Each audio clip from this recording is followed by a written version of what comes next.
자, 여러분 이유수 보도록 하겠습니다. 534페이지 안가로 3번 요 양도소득금액 계산 특례 중에서 배우자 또는 직계존비속간 증여받은 자산에 대한 이율과세 특례, 또 부당이익 계산 부인 특례를 또 다 설명드릴게요. 우리 교재는 또 부당이익 부인 특례는 하나만 또 우회 양도의 경우만 서술이 되어 있는데 요거 자세하게 빠진 내용도 한 번에 다 설명을 드리겠습니다. 여러분 설명 잘 들어보세요. 여러분들 어떤 얘기냐면 이런 얘기입니다. 여기를 보세요. 여러분들, 자, 우리가 배우자 직계존비속간 이율과세 특례요. 일단 설명 다 듣고 사진 촬영할 시간을 드릴 테니까 요거 다 그 사진 촬영해 가지고 다 가져가시면 됩니다, 여러분들. 가져가는 게 아니라 자, 사진 촬영하시면 됩니다. 자, 여기 보세요, 여러분들. 배우자 또는 직계존비속간에요. 배우자 또는 직계존비속간에 배우자 직계존비속간 증여받은 재산에 대한 이율과세 특례입니다. 증여받은 재산에 대한 이율과세 특례요. 이게 어떤 건지 한번 볼게요. 제목이 긴데요.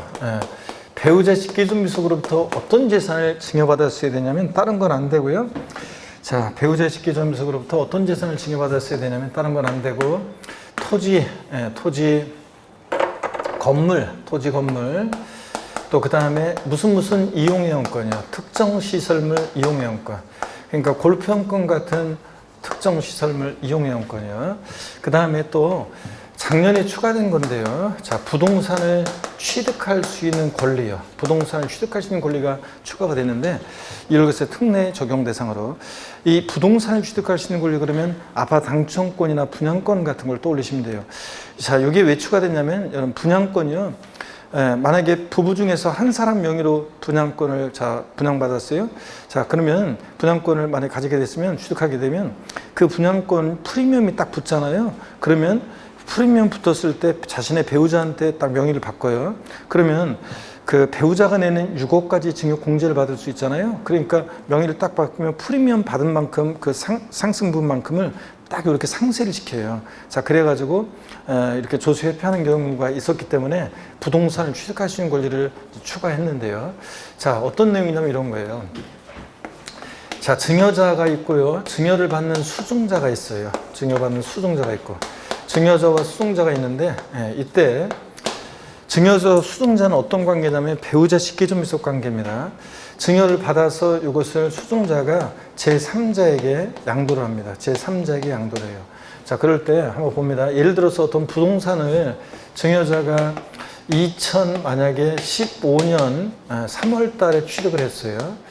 그래가지고 이것을 취득한 당시, 증여자가 취득한 당시 가격은 얼마였냐면 취득 가격은 2억 원이었습니다. 2억 원에 취득을 했어요. 그래가지고 자신의 배우자나 직계존비속에 증여를 했는데 증여한 날이 2020년 5월 달에 증여를 했고요. 증여받은 날이 2020년 5월 달이고 이때 증여받을 당시에 재산가액, 증여받을 당시에 상속증여세법 중에 따라 평가한 증여 당시 재산가액은 이게 5억 원이었습니다. 자, 그리고 이것을 증여받아서 제3자에게 2021년 만약에 8월 달에 이것을 양도를 했다고 할게요. 양도를 하고요. 그 다음에 요 양도 당시 양도 가격은 얼마냐면 이게 예를 들어서 6억 원에 양도를 했습니다. 그러면 배우자 직계존비속으로부터 증여받아서 지금 몇 년 내 양도하고 있어요? 5년 내 양도를 하고 있습니다. 자, 그러면 5년 내 양도를 하게 되면 그러면 이제 이율과세 특례가 무조건 적용되는데요. 누가 납세의무자가 되냐면 배우자나 직계존비속으로부터 증여받아서 5년 내 양도하면 이율과세 특례 적용되는데 누가 납세의무자냐면 수증자가 납세의무자예요. 수증자가. 근데 양도소득세를 계산할 때 양도 가격은 6억이에요. 자, 근데 취득 가격은 증여받은 당시 가격으로 하지 않고요. 당초 증여자가 취득한 가격을 취득 가격으로 해서 계산해요. 자, 그러면 양도차익 얼마가 돼요? 4억. 이렇게요. 자, 그리고 보유기간도요. 원래 증여받은 자산은 보유기간이 증여받은 날로부터인데 이율과세 특례가 적용될 때는 증여받은 날로부터 하지 않고 당초 증여자가 취득한 날로부터 양도일까지로 보유기간을 계산해요. 그래서 보유기간도 증여받은 날이 아니라 당초 증여자가 취득한 날로부터요. 그러니까 무슨 얘기냐면 이율과세 특례는 배우자 직계존비서로부터 증여받아서 5년 양도하면 납세무자, 양도세, 소득세 납세무자는 수증자인데 얘가 양도하는 거니까. 근데 양도세를 계산할 때 취득가격이나 취득 시기를 다 누굴 기준으로 판단해요? 증여자를 기준으로 판단해요. 증여한 배우자 직계존비서를 기준으로 판단합니다. 또 기납부한 증여세요. 우리가 예전에 상속받으면서 증여받으면서 냈던 기납부한 상속세나 증여세는 필요경비에 포함을 안 해요. 근데 이율과세 특례가 적용될 때는 예외적으로 필요경비에 산입해서 공제받을 수 있어요.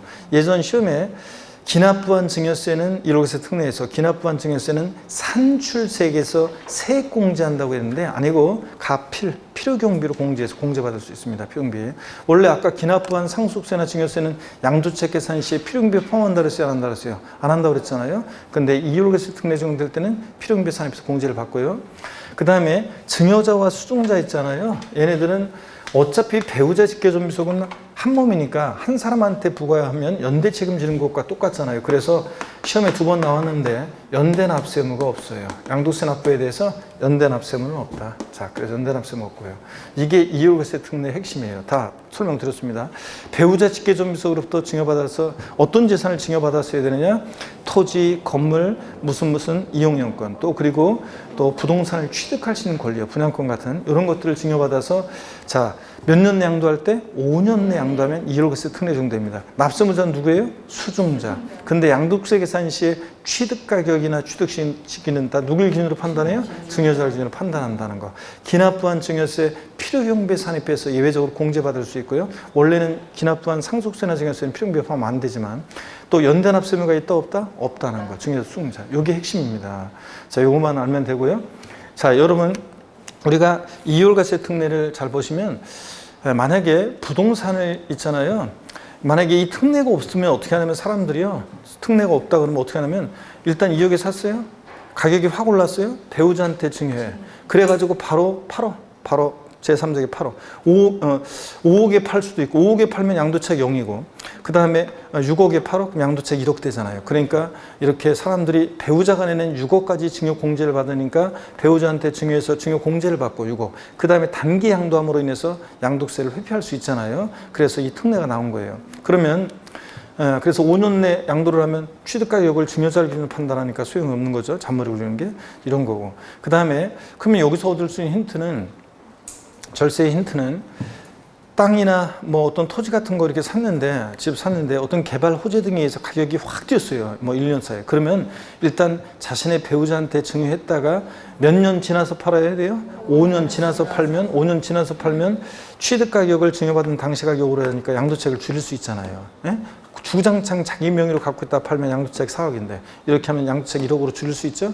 이런 겁니다. 그래서 개발 호재 등에 의해서 하여튼 가격이 단기에 확 뛰면은 일단 배우자한테 증여했다가 몇 년 지나서 5년 지나서 팔면 양도세를 줄일 수 있습니다. 물론 부동산에 돈이 5년 동안 묶이는 단점은 있지만 어떤 그냥 토지 같은 것들은 특히 중장기적으로 투자하거나 그럴 때는 이렇게 하는 것도 괜찮습니다, 여러분. 자, 어떻든 간에 이율과세 특례가 이런 겁니다.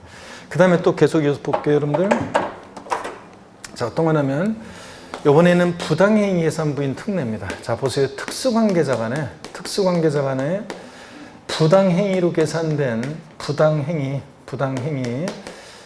계산 부인 특례입니다. 부당하게 계산된 부당행위로 계산된 계산을 부인하는 특례예요. 부당행위 계산 부인 특례.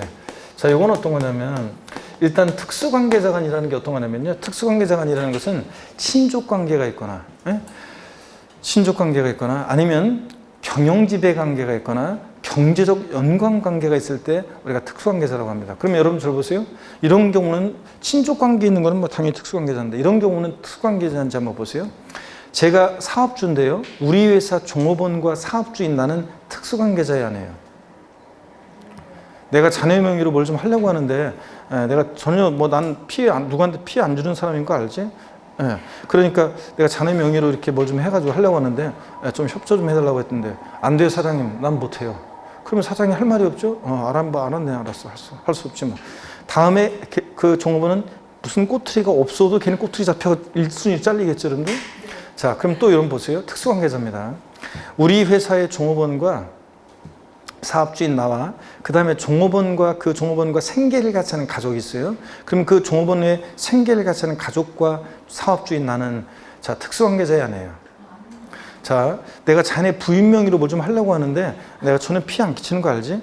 근데 좀 이렇게 자네 명의로 이렇게 부인 명의로 뭐를 좀 하게 협조 좀 해달라고 했는데 저는요 그 제 마음도 결정 못 하고요 제 집사람한테 물어봐야 되거든요. 그래? 그러면 집사람한테 물어보고 와. 안 돼 여보, 우린 절대 그렇게 못 한다고 그래. 그 사장이 말이야 이상한 사람이지. 우린 저 못 해준다고 해. 저기요 사장님, 제 집사람이 안 된다는데요. 그래? 뭐 그럼 할 수 없지 뭐. 다음에 무슨 꼬투리 잡히면 그냥 일순위 잘리겠죠? 응? 그런 식으로 내조하면 돼 안 돼요? 안 되지. 자 사장이 원해? 그러면 그냥 간 쓸게 빼고 다 빼주고 와요 여보. 알았어. 뭐 이런 식으로 해야지. 그렇기 때문에 특수관계자예요. 자 특수관계자입니다. 시험에 한번 나왔던 거고 이런 것들 17회 시험 때 옛날에. 자 두 가지 유형이 있어요. 어떤 유형이 있냐면 먼저 특수관계자간에요 증여 후 우회 양도라는 게 있습니다. 증여했다가 우회 양도를 해요. 증여 후 우회 양도. 또 하나가 뭐냐면 또 하나의 유형이 특수관계자 간에 시가보다 낮게 저가로 양도하거나 시가보다 낮게 양도하거나 시가보다 높게 고가로 양수 취득하는 경우입니다. 이게 지금 일단 우리 교재에 여기 설명이 없네요. 자 이런 경우에 부당해상부인 특례인데 자 봅니다. 먼저 증여 후 우회 양도부터 소개해 드릴게요. 증여 후 우회 양도는 어떤 거냐면 이거예요. 증여자가 있어요. 증여자가 있고 증여를 받는 수증자가 있습니다. 을이 있습니다. 수증자 을이 있고 이 둘의 관계는 어떤 관계냐? 증여자 수증자는 특수관계자 간입니다. 친족관계 등이 있는 특수관계자 간에 증여를 했다가 증여를 받아서 제3자에게 양도를 하는데 제3자에게 양도를 했습니다. 증여받아서 양도하기까지 기간은 몇 년이냐면 5년 내요. 증여받아서 특수관계자로부터 증여받아서 5년 내 제3자에게 양도를 합니다. 그러면 여러분 보세요. 5년 내 양도를 했다. 그러면 이율과세 특례가 무조건 적용되냐고요? 아니에요. 우리가 배우자 직계점유속간 이율과세 특례는 자 배우자 직계점유속으로부터 증여받아서 5년 내 양도하면 무조건 이율과세 특례가 적용되는데 이 증여 후 우회 양도 부당이익 부인 특례는 조세의 부당한 감소가 있어야 돼요. 이 부당이익 부인 특례는 조세에 부당한 감소가 있어야지 조세의 부당한 감소가 있어야지만 특례가 적용돼요. 자 그러면 이 이율과세 특례는 조세에 부당한 감소가 없어도 보세요. 얘는 조세에 부당한 감소가 없어도 특례가 적용돼요. 조세 부당한 감소 없어도 특례가 적용되는데 이 부당해이상 부인 특례는 조세 부당 감소가 있어야 되는데 잘 보세요 여러분. 여기부터 그 판단을 어떻게 하느냐. 조세 부당 감소 판단을 수증자가 부담하는 증여세과예요. 증여세는 받는 사람이 내는 거예요. 수증자가 부담하는 증여세과 수증자가 양도한 것에 대한 양도소득세액을 계산해요. 그래서 이 수증자가 부담하는 증여세액과 그 다음에 수증자가 부담하는 양도소득세액 요것을 합해요. 자, A와 B를 합한 금액이 당초 증여자가요 제3자에게 직접 양도했을 것이라고 가정을 해요. 그래서 직접 양도했을 것이라고 가정해서 계산한 요 양도소득세액이요. 자 보세요. 수증자가 부담하는 증여세와 양도세 합한 금액이 당초 증여자가 직접 제3자에게 양도했을 것이라고 가정해서 계산한 요 양도소득세액보다요 이 두 개 합친 게 더 적어요. 그러면 지가 직접 양도하면 세금 더 나올 것 같으니까 우회적으로 돌렸다고 봐가지고 얘네들 계산을 싹 부인해요. 그래가지고 수증자한테 증여세 부과하지 않고요. 양도소득세도 부과하지 않고요. 당초 증여자가 직접 양도한 것으로 봐요. 그래서 당초 증여자가 직접 양도한 것으로 보니까 얘가 납세무자가 되고요. 당초 증여자가 납세무자가 되고 직접 양도한 것으로 보니까 취득가격이나 취득시기도 다 증여자 기준으로 판단해요. 이건 싹 부인하니까요. 그러면 차이점이 어떤 거냐? 이율과세 특례는 누가 납세무자냐면 수증자가 납세무자예요. 근데 증여 후 우회 양도에서는 당초 증여자가 납세무자예요. 또 그 다음에 기납부한 증여세 이율과세 특례는 필요경비에 산입해서 공제받을 수 있잖아요. 근데 여기 증여 후 우회 양도에서는 증여세 부과하지 않고요. 낸 게 있으면 돌려줘요. 또 이 증여자와 수증자 있잖아요. 증여자와 수증자는 수증자가 불법에 협력했다고 봐가지고 증여자 수증자 연대 납세무가 있어요. 자, 근데 증여 우회 양도는 근데 예, 연대납세무가 있습니다. 근데 아까 이율과세 특례는 증여자, 수증자 어차피 한 몸이니까 한 사람한테 세금 부과하면 연대 책임지는 것과 똑같으니까 연대납세무가 있다 없다? 없습니다. 자, 그 다음에 또 보세요. 또 이번에는 이게 증여 후 우양도입니다. 자, 하여튼 지가 직접 양도하면 세금 더 나올 것 같은 게 우회적으로 돌렸다고 봐서 얘네들 계산을 싹 부인하고 당초 증여자가 직접 양도해서 봅니다. 시험에 또 나왔던 것들이 자, 삼촌으로부터 조카가 증여받아서 6년이 되는 때 양도한 경우에 6년이 되는 때 양도한 경우에 증여자 갑이 직접 제3자에게 양도한 것으로 본다. O, X예요. X입니다. 6년이 되는 때 증여받아서 양도하면 특례 적용돼야 안 돼요? 안 돼요. 5년 양도했어야 돼요. 자, 그러니까 그럴 때는 수증자가 직접 얘 수증자가 양도한 거지 증여자가 양도한 게 아니라 특례 적용 안 되면. 그 다음에 또 보세요. 수증자가 부담하는 증여세와 양도소득세 합한 금액이 당초 증여자가 직접 제3자에게 양도한 것으로 가정에서 계산한 양도세보다 더 커요. 이 두 개 합친 게. 그러면 특례 적용해야 하나요? 안 합니다. 그때는 얘 증여자가 직접 제3자에게 양도한 것을 본다 그러면 틀려요. 자, 수증자가 부담하는 증여세와 양도세 합한 금액이 이 직접 양도한 것으로 가정에서 계산한 양도세보다 더 적었어야 돼요. 그러면 아셨죠? 더 크면 안 되고. 그 다음에 특수관계자 간의 저가양도 고가양수를 주게 됩니다. 여러분 남남 사이에는요 사기강박 궁박만 아니면 뭐 싸게 팔든 비싸게 사든 뭔 관계가 있어요? 근데 어떤 관계에 돼요? 특수관계자 간에 됩니다. 특수관계자 간에 이건지 확인하고 특수관계자 간인지 확인하고 또 시가보다 낮게 양도하거나 높게 취득했어야 돼요. 그런 거지 시가보다 높게 양도하거나 낮게 취득하면 특례 적용 안 돼요. 헷갈리죠? 그래서 어떻게 외우냐면 저도 세법 고수입니다. 에브리보다 같이 어떻게 배운다? 저도 세법 고수입니다. 여러분들이 아직 세법 고수의 길은 멀었죠? 예, 여름을 거치고 이렇게 해야지 이제 세법 고수의 길로 접어드는 건데 하여튼 저도 저가양도 고수, 고가양수일 때만 특례 적용됩니다. 또 여기를 보세요. 얘는 이렇게 저가양도 특수관계자 간에 고가양수했다고 무조건 특례 적용되는 게 아니라 조세부담 감소가 있어야 되는데 그 판단을 어떻게 하냐면요. 조세부담 감소 판단을 수증자가 저 판단을 어떻게 하냐면 시가와 대가의 차이가 수증자가 왜 나와요? 자, 저가양도 고가양수에서는 조세부담 감소 판단을 어떻게 하느냐? 시가와 대가의 차이가 금액으로 3억 원 이상 차이 나거나 또는 시가와 대가 차이가 시가의 5% 이상 차이가 날 때 조세 부담 감소가 있다고 봅니다. 자, 그러면 여기에 해당된다? 자, 그러면 여기에 해당된다. 그럼 결론은요. 양도가액과 취득가액을 뭐로 계산하냐면 시가로 계산해요. 양도가액과 취득가액을 시가로 계산하는데 얘네들 계산을 부인하고 이때 시가라는 것은 상속증여세법 규정에 따라서 평가가액을 말합니다. 자, 그러면 예를 한번 들어볼게요. 여러분들 한번 보세요. 어떤 거냐면 갑이라는 사람이요 을한테 어떤 부동산을 팔았는데 시가 6억짜리인데 을한테 팔았어요. 이 부동산은 원래 1억에 갑이 취득했던 거예요. 갑이 취득했던 건데 시가 6억이 됐고 을한테 팔았습니다. 근데 을이 지급한 대가가 얼마냐면 3억 원이에요. 그러면 여기서 주인공은 지금 요 시가보다 낮게 양도한 갑이 주인공인데요. 자, 양도소득세를 신고할 때 갑은 어떻게 신고하느냐? 양도가액은 실제 양도한 가액이라고 하면서 3억 원. 취득가액은 애초에 1억 원. 그래서 양도책 얼마? 2억 원. 이렇게 신고를 해요. 그런데 관할 세무서에서 알고 봤더니요. 얘가 형이고 얘가 동생이에요. 친족관계 등이 있는 특수관계자 간에 시가와 낮게 양도했어요. 특수관계자 간에 시가와 낮게 양도했잖아요, 지금. 그러면 조세 부담 감소가 있는지 판단해봐요. 시가와 대가 제가 금액으로 얼마? 3억 원 이상 차이 나는지. 여기서 3억 차이가 나죠? 그럼 얘네들의 계산을 부인해요. 얘네들의 계산을 부인하고 무엇을 양도가격으로 다시 계산해? 시가를 양도가격으로 다시 계산해요. 그래서 양도가격은 시가로 하니까 얼마? 6억. 취득가격은 정해져 있네요. 1억. 양도책 얼마? 5억. 이렇게 다시 계산한다는 얘기입니다. 이해되십니까, 여러분? 그래서 이게 저가양도고 특수관계자 간에. 그 다음에 또 한번 봅니다. 이번에는 아까 설명드렸던 건데요. 필요경비할 때 갑과 을이 있는데 갑이 시가 1억짜리인데 을한테 팔았는데 을이 지급한 대가가 1억 5천이에요. 이것을 을이 사가지고 제3자 병에게 예를 들어서 3억 원의 양도를 했어요. 그러면 그러면 을은 여러분 보세요. 을이 여기서 주인공이에요. 시가보다 높게 고가로 취득한 을이 주인공인데, 자, 그럴 때 을은 양도소득세를 신고할 때 어떻게 하냐면요. 양도 가격은 정해져 있네요. 3억. 취득 가격은 실제 취득한 가격이라고 하면서 1억 5천. 자, 그래서 1억 5천.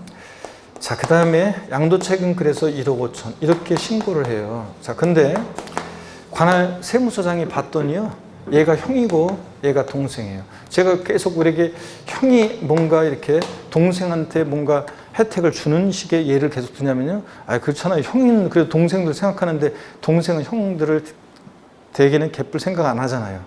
아, 저는 물론 5남이녀 7남매 중에서 막내 아들이지만 어떻든 그렇잖아요. 그래서 아무래도 보면 저희 집안도 보면은 저희 집도 보면 큰형은 그래도 좀 이렇게 동생들을 전반적으로 집안 장남이니까 집안을 생각하고 뭐 그런 게 있어요. 동생 생각하고 집안을 생각하고 그런 게 있어요. 그런데 동생들은 개뿔 형을 생각 안 하는 그런 게 있어요.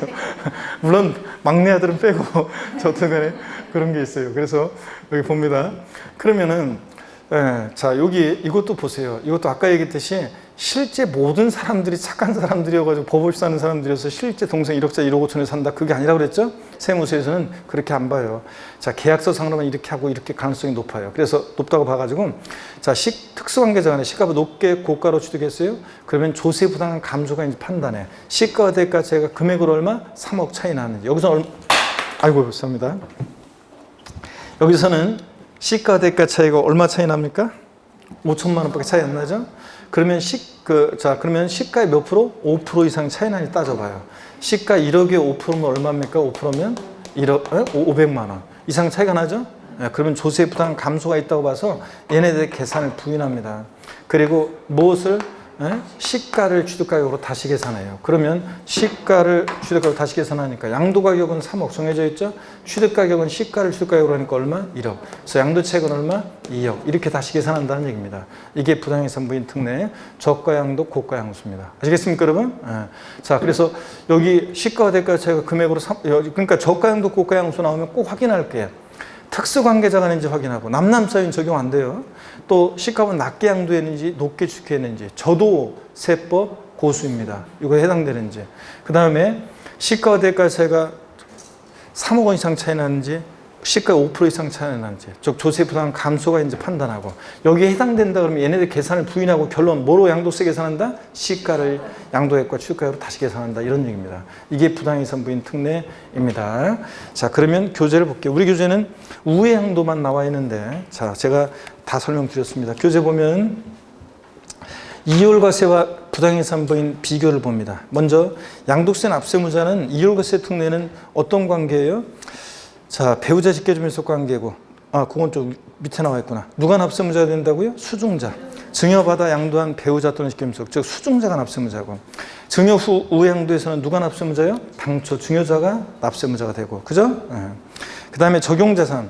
이율과세 특례는 다른 건 안 되고 토지 건물, 부동산을 취득할 수 있는 권리, 특정 시설 이용이용권, 요것만 대상이 돼요. 근데 부당이산 부인 특례는 모든 양도산 다 되고요. 그 다음에 증여자와 수중자의 관계, 이율과세 특례는 배우자 직계주민속 관계죠. 근데 우회양도는 특수관계자인데 여기 보세요. 정확히 얘기하면 이것도 특수관계자인데 이율과세 특례 적용되는 배우자 직계존비속을 제외한 특수관계자입니다. 그래서 이율과세 특례 적용되는 배우자 직계존비속일 때는 봤어요.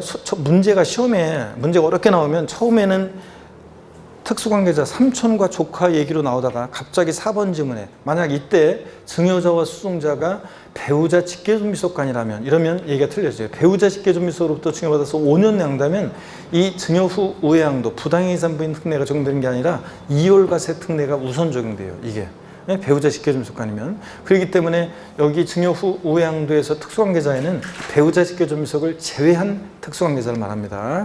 배우자 직계존비속을 제외한 특수관계자가 이어야 되고 세부담의 부당한 감소 이율과세 특례는 조세 부당한 감소가 없어도 배우자 직계존비속으로부터 증여받아서 몇 년 내? 5년 내 양다면 이율과세 특례가 무조건 적용돼요. 근데 증여 후 우회양도 등 이 부당이산 부인 특례는 조세 부당한 감소가 있어야 되는데 그 판단을 증여 후 우회양도에서는 수중자가 부담하는 증여세와 양도세 합한 금액이 당초 증여자가 직접 양도한 것으로 가정에서 계산한 양도세보다 더 적을 때 조세부담 감소가 있다고 보고, 지가 직접 양도하면 세금 더 나올 것 같으니까 의외로 돌렸다고 해서 싹 부인하고, 그 다음에 자, 저가양도 고가양수에서는, 특성계산 저가양도 고가양수에서는 조세부담 감소 판단 어떻게 하느냐? 시가와 대가 차이가 금액으로 얼마? 3억 원 이상 차이 나거나, 시가 몇 프로? 5% 이상 차이 날 때 조세부담 감소가 있다고 보고요. 증여받아서 양도하기까지 기간은 둘 다 몇 년 내? 5년 내 양도하고요. 기납부한 증여세 처리, 이율과세 특례는 자, 필요경비에 산입해서 공제를 해줍니다. 근데 부당일산 부인 특례 증여 후 우양도에서는 증여세, 아예 이거 싹 부인하니까 여기 보세요. 증여세 부과하지 않고 냉겼으면 돌려줍니다. 예? 냉겼으면 돌려주고, 증여세 부과하지 않고. 그 다음에 증여자 수증자세 연대납세 의무, 이율과세 특례는 어차피 한 몸이니까 연대납세 의무가 없어요. 근데 증여 후 우양도에서는 불법에 협력했다고 봐서 연대납세 의무가 있습니다. 차이점 이렇게 해서 대충 이제 감 잡으셨죠, 여러분들? 이 감 잡아야 되는데 한 사람만 대답해요, 여러분들. 자, 괜찮아요. 다음에 우리가 문제 풀면서 또 보고, 기출문제 풀면서 뭐 어떻게 문제가 되는지 또 보고 또 보면 돼요. 자, 그 다음에 이율과세 배제 한번 볼게요. 협의매수 수용되는 경우 특례 배제합니다. 여기 한번 보세요, 여러분. 내가 증여받아서 양도한 게 수용당해서 양도했어요. 그러면 특례 적용 안 해요. 내가 뭐 5년 내 양도하고 싶었던 거 아니잖아요. 또 절 보세요, 여러분. 또 이런 거예요.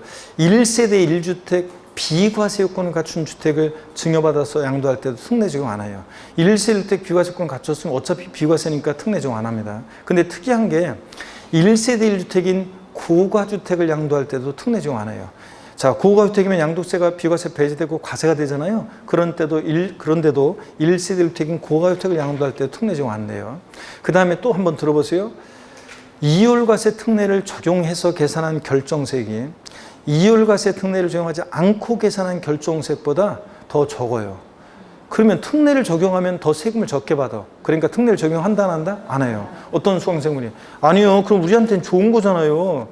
그렇지, 우리한테는 좋지만 과세권자 입장에서는 굳이 특례를 적용하면 세금을 더 적게 받아. 그럼 뭐하러 특례를 적용해요? 특례를 적용하지 않습니다. 그리고 이런 것도 있어요. 여기 지금 우리 요약집에는 없지만, 배우자 간에 증여받아서 양도하는 경우인데, 양도 당시에 이 둘의 관계, 혼인 관계가 소멸됐을 때도 특례 적용해요.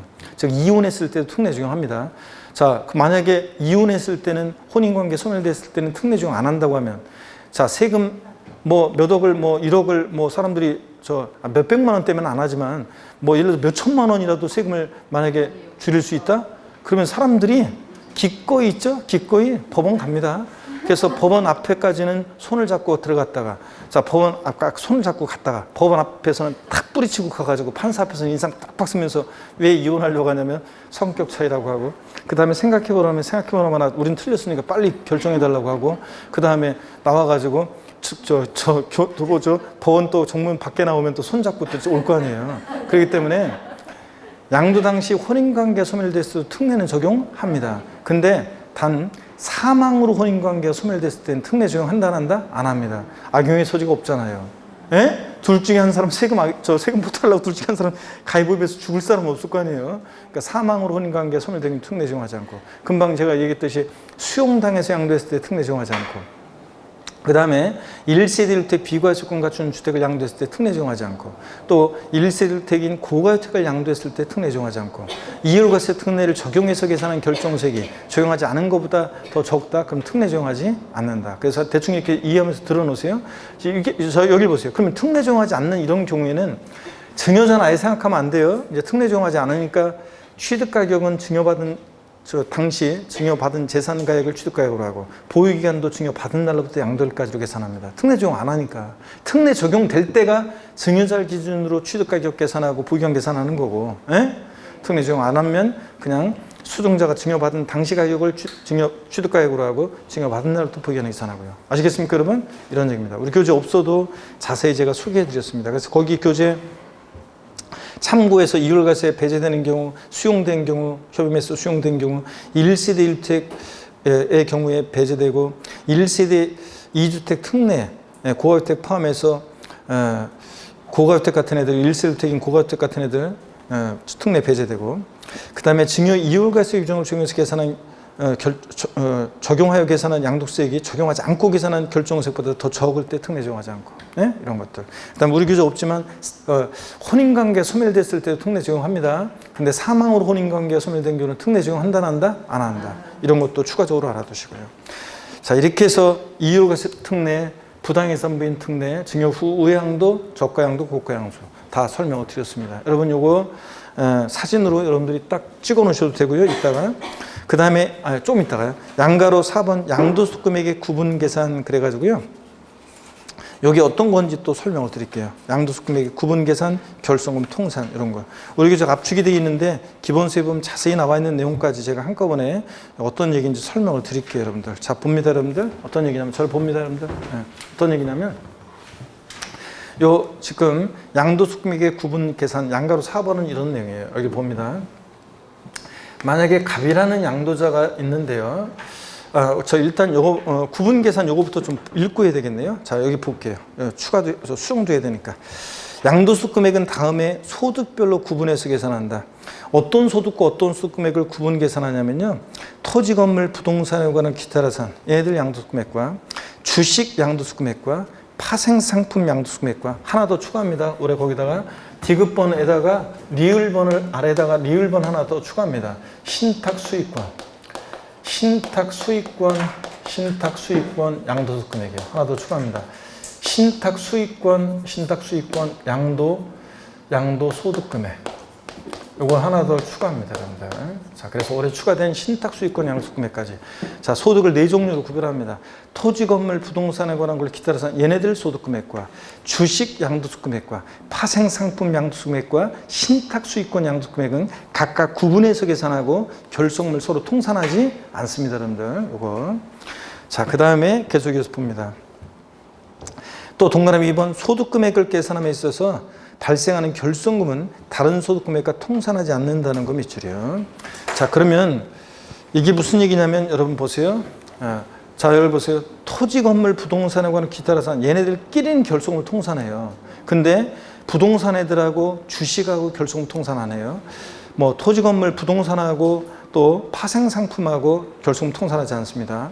또 그 다음에 주식하고 신탁수익권 결손금 통산하지 않고. 예? 자, 그래서 부동산 애들끼리는 돼요. 토지, 건물, 부동산하고 기타 자산 얘들끼리는 결손금 통산할 수 있는데 이 부동산 애들하고 주식하고 안 되고 파생상품 안 되고 신탁수익권 각각 구분해서 계산하고 얘네 결손금 통산할 수 없는 겁니다.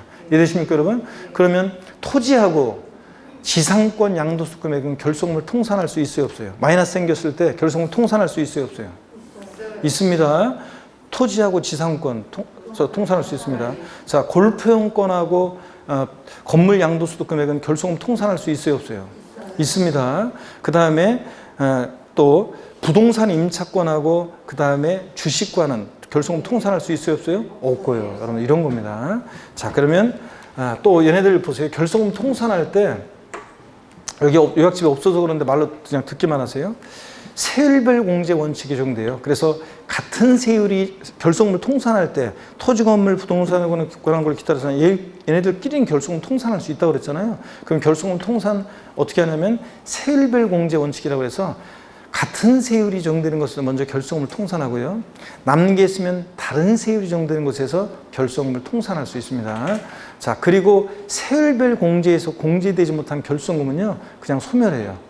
양도소득에서 발생한 이 결손금을 여러분의 종합소득금액이나 퇴직소득금액에서 통산할 수 없고요.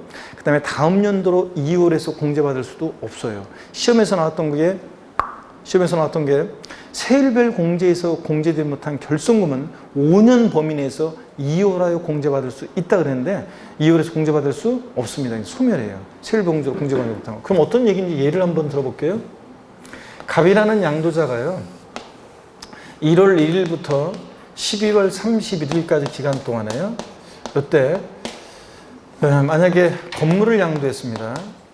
상가를 샀는데요. 상가를 샀는데 제가 상가를 살 때는 뭐 상권이 괜찮다고, 뭐 좋다고 막 여기 지금 와서 보라고 그래서 보니까 유동인구도 괜찮고 괜찮아요. 상권 유명하다고. 그래서 저 비싼 가격에 샀어요. 그런데 나중에요, 점점 이제 유동인구가 점점 막 줄어들기 시작해요. 나중에 1년 지나서 보니까 저 옆 동네 바로 길 건너에 신상권이 생겨가지고 대부분 그쪽으로 가. 여기는 이제 거기 유동인구도 없어지고 슬럼화되고 막 그래요. 그래서 더 이상 뭐 상가 나는 비싼 가격에 샀는데 상가 가격이 더 떨어져요. 난 더 떨어지기 전에 이제 여기서 손절해야 되겠다 싶어가지고 팔았습니다. 마이너스 4천이 생겼습니다. 양도 차손이 발생했어요. 결손금이. 근데 요번에 또 건물을 팔았습니다. 양도소득이 2천만 원 발생했습니다. 이번에 또 토지를 팔았습니다. 양도소득이 1천만 원 발생했습니다. 또 비상장 주식을 팔았고 양도소득이 3천만 원 발생했습니다. 자, 이랬을 때, 자, 어떻게 이제 결손금 통산하는지 한번 보겠습니다. 먼저 세율은요, 얘가 건물은 6에서 45% 초과 도진세율 대상이고 건물은 40% 비례세율 대상이고 토지는 6에서 45% 초과 도진세율 대상이고 주식은 20% 비례세율 대상입니다. 이랬을 때 세율은요, 여러분, 자, 예를 들자면 70%, 60%, 그 다음에 50%, 그 다음에 40% 뭐 이런 거 있죠? 얘네들 6에서 45%다 각각, 자, 보세요. 각각 다 다른 세율이 적용되는 거예요. 얘네들은 각각 다 다른 세율이 적용되는 겁니다. 자, 그랬을 때 먼저 토지, 건물, 부동산에 관한 걸 기타라서 얘네들끼리는 결손금 통산할 수 있죠? 자, 그럼 결손금 통산할 때 세율별 공제 원칙이 적용돼요. 같은 세율이 적용되는 것을 먼저 결손금을 통산합니다. 그러면 초과 누진세율 대상인 이거하고 건물하고 토지하고 결손금 통산합니다. 그러면 결손금 통산하니까 얼마예요? 마이너스 3천. 자, 그래서 토지 양도세는 양도세 안 내겠죠? 그 다음에 남는 게 있으면 다른 세율이 적용되는 것을 결손금 통산해요. 다른 세율 적용되는 거. 자, 요거 40% 비례세율 대상인 이거하고 또 통산합니다. 남는 거. 자, 그러면 마이너스 얼마예요? 2천. 마이너스 1,000. 그러면 세율별 공제에서 공제되죠. 근데 주식하고는 결손금 통산해요, 안 해요? 안 합니다. 주식과는 결손금 통산할 수 없고요. 주식에 대해서는 양도세가 부과됩니다.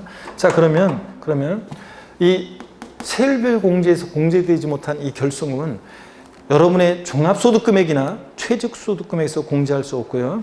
또 다음 연도로 2월에서 공제받을 수 있다 없다? 없다, 그런 얘기입니다. 그대로 소멸입니다. 세율별 공제에 의해서 공제 못한 결손금은. 예? 여러분, 그러고 보니까 오늘 스트레칭도 한번 안 하고 그래가지고 여러분들이 자, 피곤하신 건가? 좋으신 분 계시는데. 자, 요런 얘기입니다. 이거 이해되십니까, 여러분?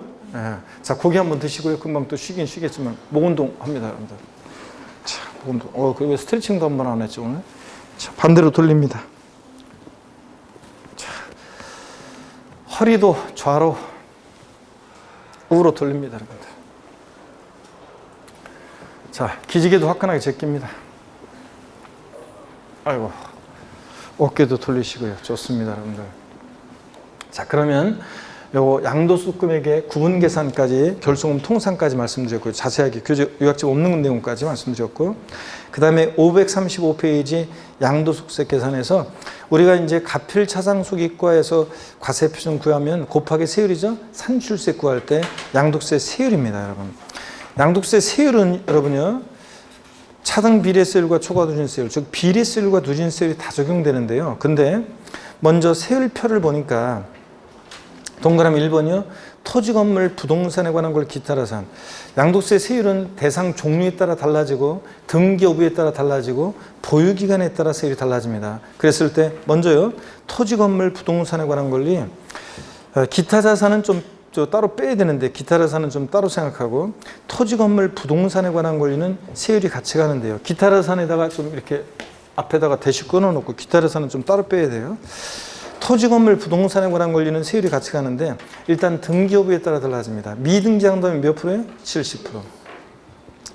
근데 또 등기된 것은 보유기간에 따라 달라져요. 1년 미만 보유했다면 50%입니다. 1년 이상 2년 미만 보유하면 40%입니다. 그리고 2년 이상 보유했을 때 6에서 45%고 기타 자산은 좌우지간 6에서 45%입니다. 기타 자산은 좌우지간 6에서 45%고요. 자, 골프형권 같은 애들은 1년 미만 보유했다고 해서 기타 자산 나왔다 골프형권, 기타 자산, 골프형권, 기타 자산, 골프형권입니다. 이런 애들은 기타 자산 잘 모르겠으면 골프형권 다 기억합니다. 아까 5가지가 있는데 그중에서 골프형권, 기타 자산 이런 애들은 좌우지간이에요. 1년 미만 보유했다고 해서 50% 그러면 틀려요. 무조건 뭐다? 초과 누진세율 정도입니다. 6에서 45% 과표 크기에 따라 초과 누진세율 정도예요. 자, 그 다음에 주택하고 조합원 입주권 제외라고 되어 있는데 주택뿐만 아니라 조합원 입주권뿐만 아니라 분양권도 제외돼요. 따로 얘네들은 세율이 적용됩니다. 하여튼 일반적인 토지 건물 부동산에 관한 권리는 1년 미등기 70이고 1년 미만이면 등기됐을 때 1년 미만이면 50, 1년 이상 2년 미만이면 40, 2년 이상일 때 6에서 45% 초과 운수율입니다. 기타를 사는 좌우지간 초과 운수율이고요. 그러면 주택 및 조합원 입주권 분양권 세율 있죠. 요거는 특별히 별표시해 놓고 기억합니다. 우리가 주택이나 조합원 입주권은요. 미등기 한다면 당연히 70이고요. 등기됐을 때 1년 미만이면 70%입니다. 그래서 미등기 양도하고 세율이 똑같아요. 최고세율 적용됩니다.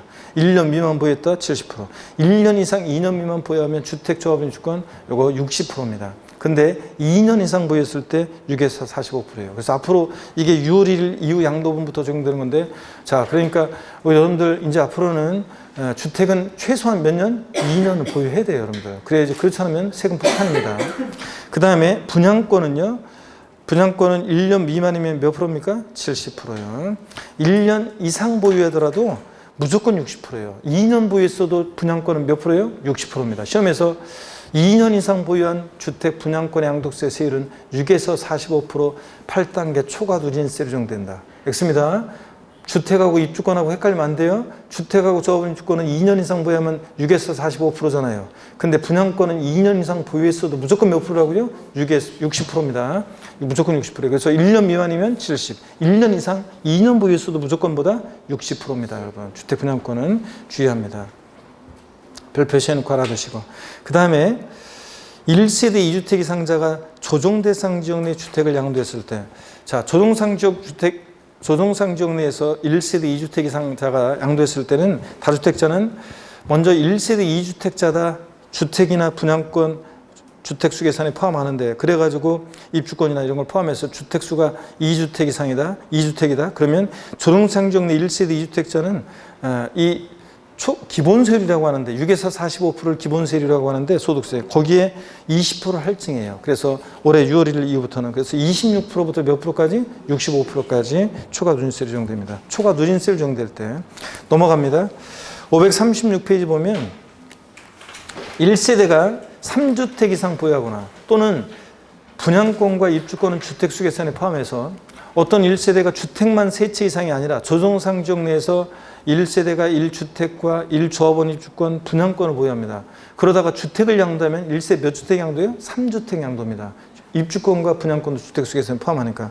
그랬을 때 그 주택 양도할 때 조정상 지역 내 3주택은 6에서 45% 기본세율에다가 몇 프로요? 30% 할증이에요. 그래서 36%부터 75%까지 이렇게 적용될 수 있습니다. 자, 이런 얘기입니다. 그 다음에 그 참고 내용은 어떤 거냐면, 참고 내용은 만약에 참고 내용은 이거예요. 이 경우 해당 주택의 보유한이 2년 미만인 경우에 기본 세율에다가 20%, 30%를 더한 세율을 정해서 계산한 그 산출세기. 그러니까 1세대 2주택이면 20%, 3주택이면 기본 세율에다가 30% 할증한 세율을 정해서 계산한 산출세과 또 1년 미만이면 주택은 70%죠. 1년 이상 2년 미만이면 60%죠. 그 세율 중에서 계산한 산출세액 중 큰 것을 그 세액으로 한다고 그랬습니다. 자, 여러분요. 양도소득세는 같은 동일한 자산이 절 보세요. 2개 이상의 세율을 당하면 같은 자산에 그러면 각각 해당되는 세율을 적용해서 산출세액을 구한 다음에 그중 어떤 거? 큰 것을 그 세액으로 해요. 취득세는 같은 취득 물건이 2개 이상의 세율을 당하면 그중 어떤 거? 높은 세율 적용해. 큰 것만 좋아해. 높은 세율 적용합니다. 물론 답은 뭐 고른 데 잘못겠지만 높은 세율 적용해. 근데 양도소득세는 동일한 자산이 2개 이상의 세율에 해당하면 각각 세율 정해서 산출세 구한 다음에 어떤 거? 큰 것을 그 세액으로 합니다.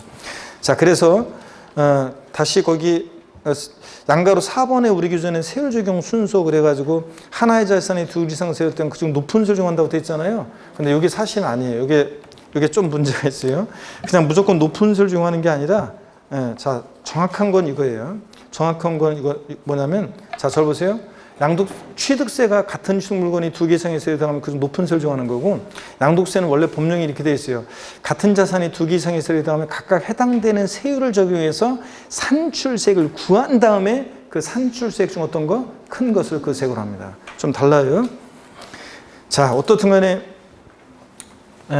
뭐 이런 거예요. 참고적으로 보세요.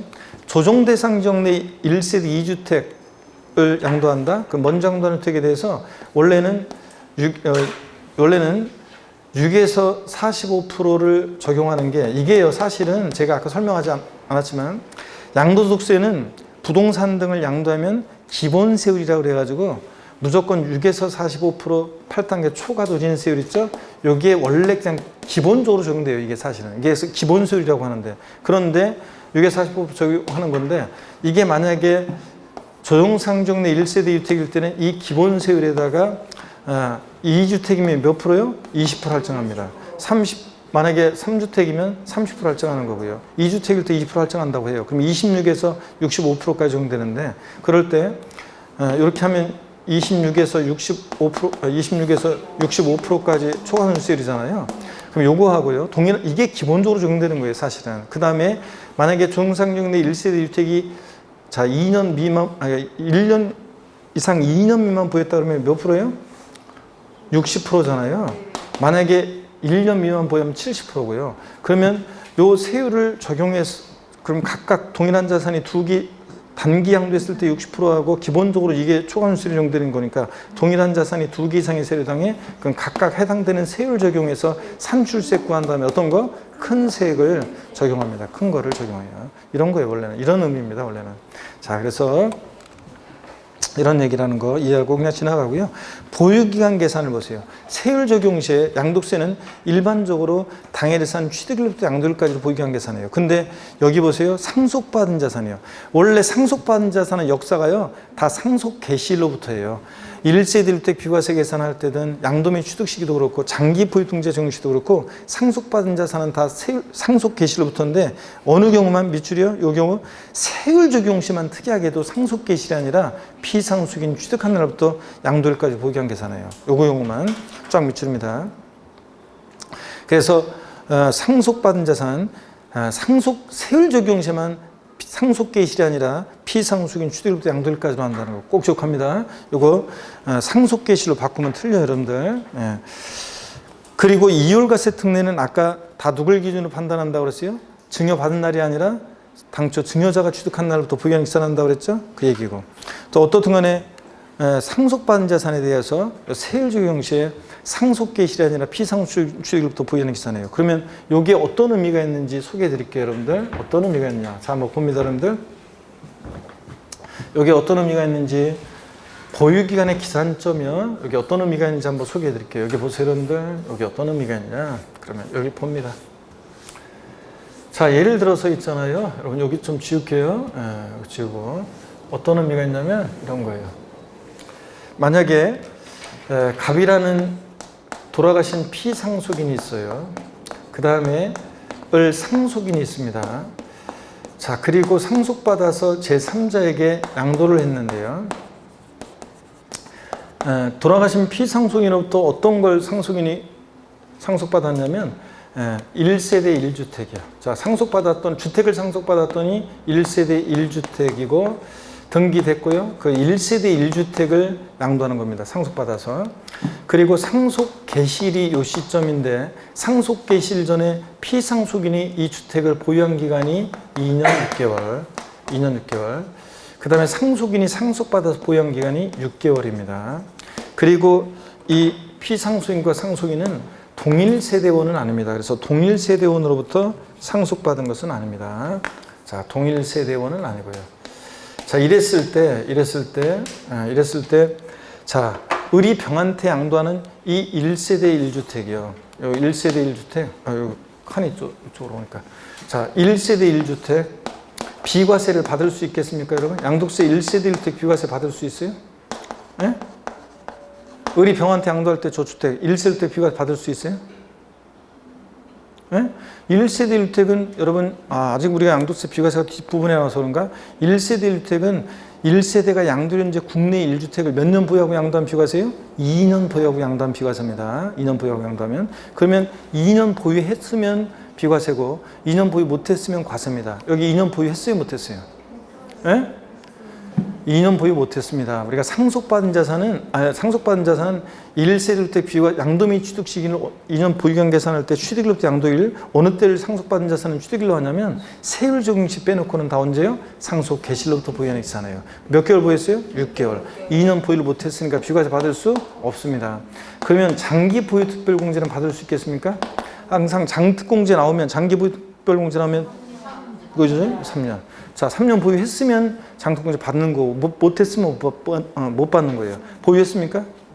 3년 보유 못했습니다. 왜냐하면 장특공제 적용 시도 그렇고 상속받은 자산의 역사가 언제 시작돼? 상속 개시로부터. 6개월밖에 보유 못했으니까 못 받아요. 그러면 눈치를 채야 되는데 기본공제는 받을 수 있겠습니까? 네? 기본공제는 뭐만 아니면 미등기양도만 아니면 싹 다 깔아주잖아요. 보유기간 관계없이. 자, 그러니까 기본공제는 받을 수 있습니다. 그러면 세율을 적용할 때 1년 미만 보유했다고 생각하면 70%, 만약에 1년 이상 2년 미만 보유했다고 주택 60%, 만약에 요거 2년 이상 보유했다고 생각하면 6에서 45%입니다. 초과등세율이요. 그러면 자, 여기 몇 프로 세율 적용되겠습니까? 자, 여러분 보세요. 상속받은 자산은 금방 받잖아요. 역사가 다 상속 개시일로부터인데 어느 경우만 세율 적용 시에만 상속 개시일로부터가 아니라 피상속인 취득일로부터 보유는 계산하잖아요. 세율 적용 시에는. 그러니까 얼마 보유했어요? 3년. 2년 이상 보유했으니까 뭐예요? 6에서 45%를 적용합니다. 이해되십니까, 여러분? 보유기간의 기산점의 의미가 이런 거예요, 여러분들. 자, 그래서 나중에 이제 또 이런 것도 정리된 것을 다 볼 수 있을 것이고, 여러분들이.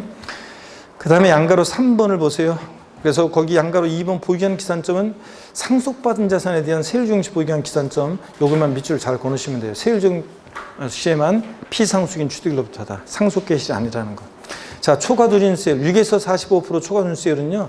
과세표준 금액이 1,200만 원이면 6%, 10억 원 초과하면 45%, 이렇게 해서 8단계, 8단계 초과누진세율이 적용되는데 1,200만 원 이하 6%는 꼭 알아두세요, 여러분. 1,200만 원 이하 6%는 꼭 알아둡니다. 여러분 보세요. 그러면 무슨 얘기냐면 여기 보세요. 1,200만 원 이하 6% 꼭 알아두시는데 여기 봅니다. 만약에 어떤 등기된 건물인데 건물을 양도하는데 이 건물 2년 보유했어요. 보유했고요. 과세표준을 계산했더니 가필 차상 소기과 과세표준을 계산했더니 과세표준 금액이 1,000만 원 계산됐어요. 자, 산출세액은 얼마인가? 산출세액 얼마입니까? 산출세액 얼마예요? 자, 토지 건물 부동산에 관한 권리는 등기되고 2년 이상 보였으면 등기되고 2년 이상 보이면 6에서 45% 초과손실세율 적용되잖아요. 그럴 때 과세표준 금액이 거기 첫 번째 것만 밑줄이래. 1,200만 원 이하면 몇 프로 세율 적용돼요? 6%. 1,000만 원이니까 세율 6% 하니까 산출세액은 얼마예요? 산출세액 얼마예요? 60만 원이지. 요건 아예 사례를 외워둡니다. 그래서 이게 지금 2년 이상 보유했으니까 6에서 45%인데 과세표준 금액이 1,200만 원이 하니까 6% 세율 적용됩니다. 1,000만 원 6%니까 산수세가 얼마? 60만 원. 아, 이건 사례를 외워둡니다. 그래서 이것도 외워두시고. 그 다음에 양가로 4번은 제가 말씀드렸습니다. 동일한 같은 대상 물건이 2개 이상의 세율이 들어가면 각각 세율 중에서 산출세 구한 다음에 큰 것으로 하는 거지 바로 높은 세율 중 이건 아닙니다. 그 다음에 양가로 5번은 이 투기지역 내에서 소득세법상 지정지역이라고 하는데 투기지역에 사용됐을 때 여기에 비삼용토는 10%를 더 할증한다는 얘기인데 참고적으로 볼게요. 토지 투기지역에 있는 부동산으로서 다음 중 어느에 해당하는 부동산을 양도한 경우 한시적인 기본세율에 적용함에 있어서 100분의 10을 더한 세율을 적용한다. 그래서 10% 비삼용 토지는 원래 6에서 45%에다가 10% 할증하거든요. 그래서 16에서 55% 적용돼요. 원래 비삼용 토지는 10% 할증해가지고 거기다가 또 10%를 더한 세율을 적용합니다. 그러니까 실질적으로는 기본세율에다가 26%부터 20% 할증하죠. 그래서 26에서 75%까지 이렇게 적용될 수, 65%까지 적용될 수 있습니다. 자, 이렇게 해서 비삼용 토지 조종상 지역, 조종상 지역이 아니라 이건 투기 지역인데 소득세법상 지정 지역 투기 지역에서 비삼용 토지를 양도하면 10%를 더 할증한다는 거. 이런 것들 참고적으로 보시고요. 됐습니다. 그 다음에 나머지는 됐고요. 그 동시용되는 거 한번 읽어보시는 거고. 미등기 양도산입니다. 미등기 양도산인데 자, 미등기 양도했을 때 불이익사항이 나오는데요. 요거 우리 잠깐 요거 미등기양도까지 보고서 잠깐 시간이 이번 시간 길어지는데 미등기양도까지 잠깐 보고 그래야지 문제를 풀 수가 있어요. 그래서 537페이지 잠깐 한번 봅니다. 여러분 고개 한번 드시고 또 목 운동 한번 합니다. 자, 반대로 돌리시고,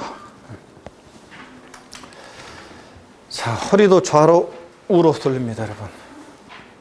자, 그리고 기지개도 화끈하게 제끼시고, 어깨도 돌리시고. 자, 그런 다음에 우리가 이제 기출문제 관련한 배운 부분 문제를 풀어보도록 하겠습니다. 자, 여러분 미등기양도자산이라는 게 뭐냐? 자기 명의로 취득에 관한 등기와 점급하는 거예요. 자, 그럼 조세포 탈 우려성이 높겠죠? 그래서 불이익을 주는데요. 어떤 불이익을 주냐면 미등기양도하면 비과세 감면 다 배제합니다. 그래서 옛날에 소득세법상의 비과세는 배제하는데 조세 특례제한법상의 감면 적용받을 수 있다 이런 적이 있는데 틀렸습니다. 다 배제입니다. 그 다음에 장특공제, 기본공제 다 배제해요. 미등기양도하면. 그리고 최고세율 적용됩니다. 몇 프로? 70% 세율 적용하고요. 그 다음에 우리가 필요경비계산공제, 아까 취득가액을 추계해서 내가만 이런 것들을 적용하면 기타 필요경비는 필요경비계산공제를 적용하는데 필요경비가 계산공제를 나왔다. 며칠 되기 전에 가면 부정탄다? 3, 7, 1. 자, 그럴 때 등기된 토지 건물은 취득 당시 기준가의 3%인데 미등기양도하는 토지 건물은 몇 프로? 0.3% 이렇게 불이익을 줍니다. 자, 그러면 장특공제, 기본공제 다 배제하고 최고세율 70% 적용한다. 이게 어떤 의미인지 한번 더 볼까요, 여러분들? 어떤 의미인지 한번 보겠습니다. 이게 어떤 의미냐면 여기 보세요, 여러분들.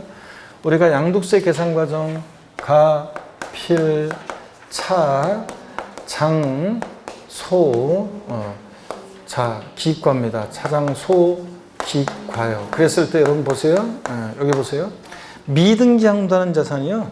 자, 미등기양도하게 되면 장특공제, 기본공제 다 배제하죠? 빼는 게 없으니까 미등기양도하는 자산은 양도차익과 양도수금액 일치하죠? 빼는 게 없으니까 양도수금액과 과세표준금액이 어떻게 한다? 일치해. 그래서 미등기양도하는 자산은 양도차익은 뭐가 된다? 과세표준금액이 돼요.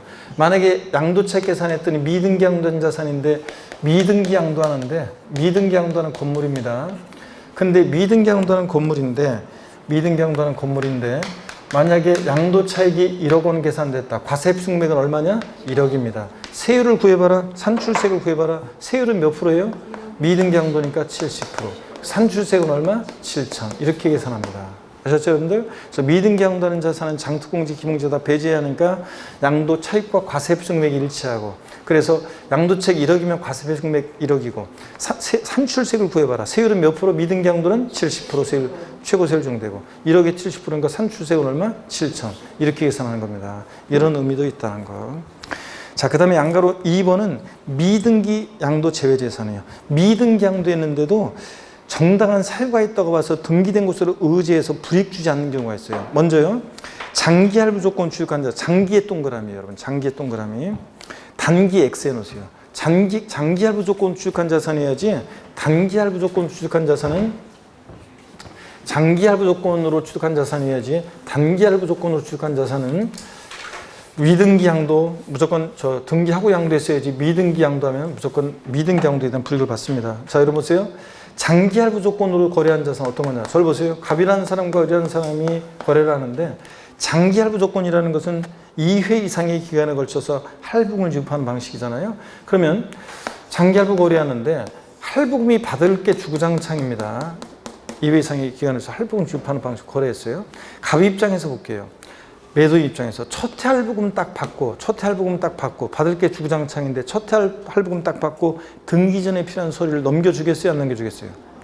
아니, 뭘 믿고 받을 게 주구장창인데. 그래서 장기 할부 조건을 취득한 자산은 매수인 입장에서 보면 계약 조건상 등기가 불가능했죠? 왜냐하면 매도인이 안 넘겨주니까. 그래서 장기 할부 조건 취득한 자산으로서 계약 조건상 등기가 불가능한 자산은 불이익 주지 않습니다. 등기 의제예요. 그래서 불이익 주지 않고 비과세 감면, 장특공제, 기본공제 이런 거 다 받을 수 있어요. 2번 또 중요합니다. 밑줄입니다. 법률의 규정이나 법원의 결정에 의해서 양도 당시 그 자산 취득에 관한 등기가 무한 자산. 내가 미등기양도했는데 그 이유가 법원의 결정이나 법률의 규정 때문에 미등기양도했어요. 이거도 확실한 게 어디 있어요? 내가 뭐 그러고 싶었던 거 아니잖아요. 그러니까 당연히 불이익 주지 않습니다. 비과세 감면, 장특공제, 기본공제 다 받을 수 있습니다. 그 다음에 동그라미 3번 비과세요건을 충족한 교환분합하는 농지라든가 대토로 인한 농지나 8년 제촌 작용 농지 같은 것들은 얘네들 비과세 감면을 받으려면 자체 그 요건들이 있어요. 그 요건을 통과해야지 비과세 감면을 받아요. 그러니까 검증받은 애들이니까 미등기양도 하더라도 비과세 감면 대상이 되는 농지는 불이익 주지 않고 비과세 감면 받을 수 있습니다. 4번 또 밑줄입니다. 비과세 요건을 충족한 1세대 주택으로서 건축법에 의한 건축 허가를 받지 않아서 등기가 불허한 자산은 역시 또 불이익 주지 않습니다. 여러분 절 보세요. 어떤 수강생분이 제가 이 부분을 강의했더니 1세대 주택인데 2년 보유하고 비과세권 갖췄어요. 근데 1세대 주택인데 건축법상 허가받지 않아서 등기가 불허한 자산은 미등기양도로 보지 않습니다. 그러니까 비과세권을 갖췄을 때 비과세 받을 수 있습니다. 그래서 강의했더니 예전에 수강생 빽 속에서 싫어합니다. 어떤 수강생이 무허가주택도 비과세 받을 수 있다는 건가요? 네. 무허가주택도 1세대 주택이고 비과세권 갖추면 무허가주택도 비과세 받을 수 있습니다. 그랬는데 이상한데 뭐 교수실을 찾아와 놓고 했어요.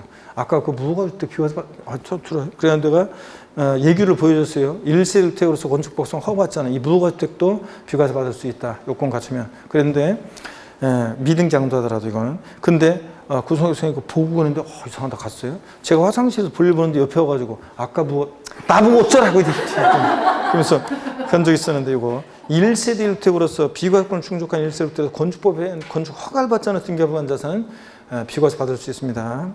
동그라미 5번 도시개발법 밑줄, 6번 건설업자가 도시개발법에 따라 도시개발법 밑줄이요. 하여튼 법령에 의한 도시개발법 어쩌고 도시개발법 어쩌고 나오면 등기 의지하는 경우입니다. 제가 여기에 5번, 6번이 나중에 추가된 건데 제가 그랬어요. 수강생한테. 하여튼 도시개발법 어쩌고 도시개발법 어쩌고 나오면 등기 의지하는 거다. 이렇게 하라고 했는데 이게 29회 시험 때 동그라미 6번이 시험에 나왔었는데요. 5번 봅니다. 도시개발법에 따른 도시개발 사업이 종료되지 아니해서 토지 취득 등기를 하지 아니하고 양도한 토지. 6번 건설업자가 도시개발법에 따라 공사용역 대가로 취득한 채비지를 토지구입 환지처분 공모전에 양도한 토지. 하여튼 도시개발법 어쩌고 도시개발법 어쩌고 나오면 등기 의지한다는 거. 불이익 주지 않습니다. 자, 이렇게 해서 불이익과 그 다음에 미등기 양도되는데 등기된 것을 의지하는 경우, 그래서 불이익 주지 않는 경우를 꼭 구별합니다. 그럼 잠시 쉬었다가요. 일단 538페이지 양도세 납세 절차 제5조는 뭐 당연히 중요하죠. 뭐 시험에. 자, 그런데 매년 나오는 거고 중요한데 일단은 오늘 여기까지 배운 부분에 대한 문제를 좀 풀어보도록 하겠습니다. 잠깐 쉬겠습니다.